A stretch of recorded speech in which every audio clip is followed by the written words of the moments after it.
Triple H has officially been removed from the WWE Board of Directors, but first we have the real reason for this WWE Hall of Famer burying CM Punk. Over recent weeks, Kevin Nash has taken to his Click This podcast to comment on the ongoing CM Punk situation, with the former New World Order star making headlines on wrestling news sites and social media alike due to several disparaging remarks made towards the Second City Saint. On the latest episode of his weekly podcast, Nash would reveal a little secret as to why he's been bashing Punk so much as of late, with him noting that he has no heat with the controversial star, and he would say, WE office, you're Vince McMahon, you're Paul Levesque. Sean. Yes.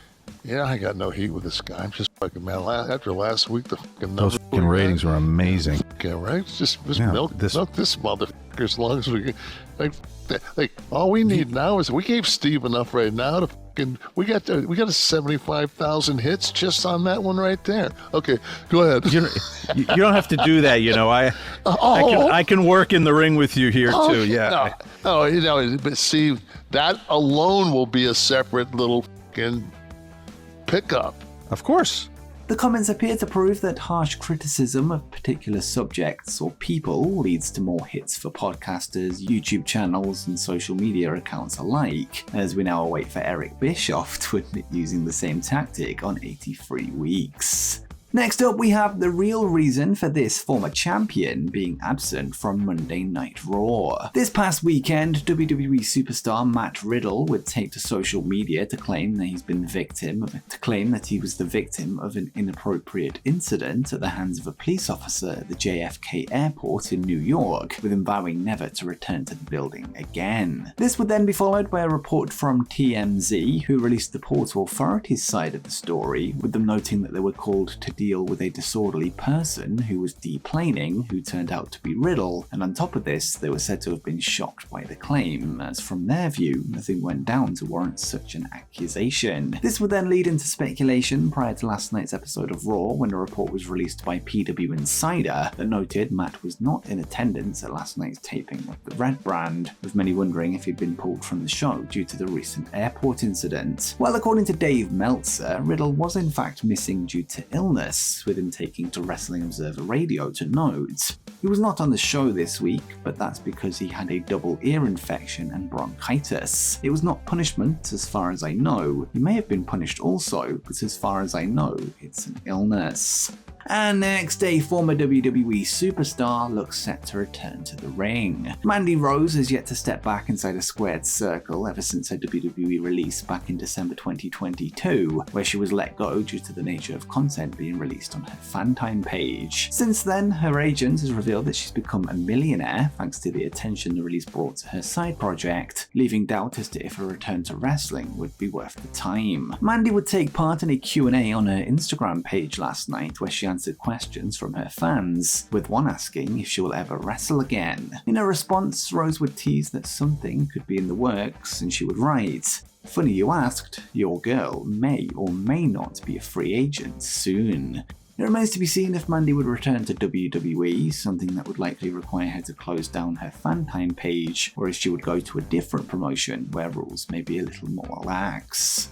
Next up, an AEW champion has made a cross-promotion challenge. At AEW All in London, England's own Saraya would leave with the AEW Women's World Championship, kicking off her first reign with the belt. Speaking with Women's Wrestling Talk this week, Saraya would discuss the possibility of a champion versus champion match with current Impact Knockouts champion Trinity, somebody she knows very well from her time in WWE, and she would note, "I don't know about indie promotions, but I would love to go against Trinity. Maybe I can carry the AEW Women's title and then take the Impact Championship off her, and hell, I'll go to New Japan and take that championship too and carry them all. I'm like Thanos with championship belts, I want to take them all." Saraya would then go on to say that she wants to challenge Chris Statlander for the AEW TBS Championship, before joking that she will also target MJF for the AEW World title. Whilst the latter is out of the question, a crossover match with Impact Wrestling seems possible going forward if the two companies can work something out, although one side agreeing to their top women's champion losing would be a difficult ask. With that said, Trinity has responded to the challenge, telling Saraya to be careful what she asks for, before the Brit then told the Impact champion to stop by AEW to catch up. And next, a current WWE champion celebrates a major milestone. On last night's edition of Monday Night Raw, WWE Intercontinental Champion Gunther would appear in a segment to celebrate surpassing a long-standing record held by the Honky Tonk Man, with him becoming the longest reigning IC champ in company history. The Austrian would enter to his typical introduction from Imperium stablemate Ludwig Kaiser, with him showing up suited and booted. With that said, the segment didn't go as planned after Chad Gable, Otis, and eventually Tommaso Ciampa ended up brawling with Imperium, with Vinci being later forced to tap out to Gable's ankle lock after a trios match was booked for later in the night. Despite the loss, the milestone reached by Gunther is a clear sign that WWE has big plans for him going forward, with him being the only person to break the near 4-decade-old record.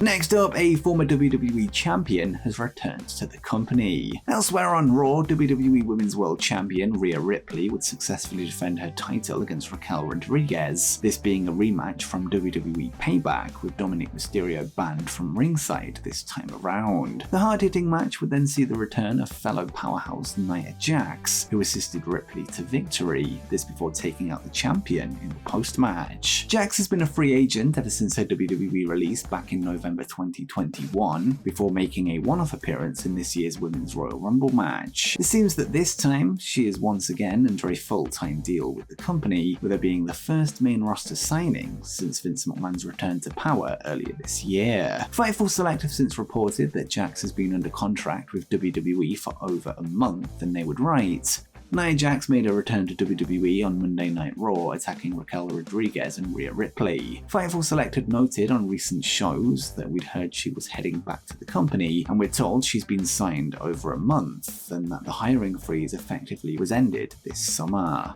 And next, Triple H has officially been removed from the WWE Board of Directors. Earlier this year, news would break that the Endeavor Group was set to purchase WWE after Vince McMahon returned to the company to pursue a sale, with them merging with Endeavor's MMA giant, UFC. While today the new company known as the TKO Group would officially form as it began to trade on the New York Stock Exchange. Wall Street would be decked out with a TKO banner on the NYSE building, with Nick Khan, Vince McMahon, Paul Levesque, Mark Shapiro, Dana White, and Kevin Dunn all present for the occasion. Speaking in an official statement posted to WWE's corporate website, Ariel Emanuel, CEO of Endeavor and TKO, would say, The creation of TKO marks an exciting new chapter for UFC and WWE as leaders in global sports and entertainment. Given their continued connectivity to the Endeavor network, we are confident in our ability to accelerate their respective growth and unlock long-term sustainable value for shareholders. With UFC and WWE under one roof, we will provide unrivaled experiences for more than 1 billion passionate fans worldwide.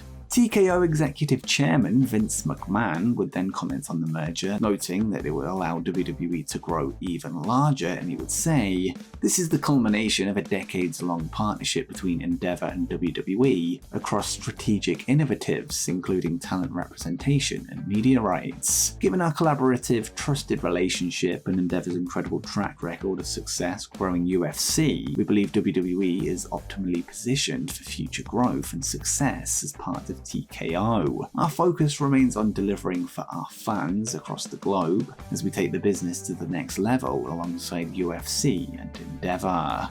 Today marks the first time that Vince McMahon hasn't been the majority owner of WWE since he first bought it from his father back in 1982, with him now only holding 16% of TKO. The announcement would coincide with an email sent to WWE employees that revealed that despite no longer being a member of the WWE or now TKO Board of Directors, Triple H will remain in his position of Chief Content Officer, with this confirming that he won't fill the final vacant spot on the board. And before you go, make sure you check out 10 facts that MJF doesn't want you to know.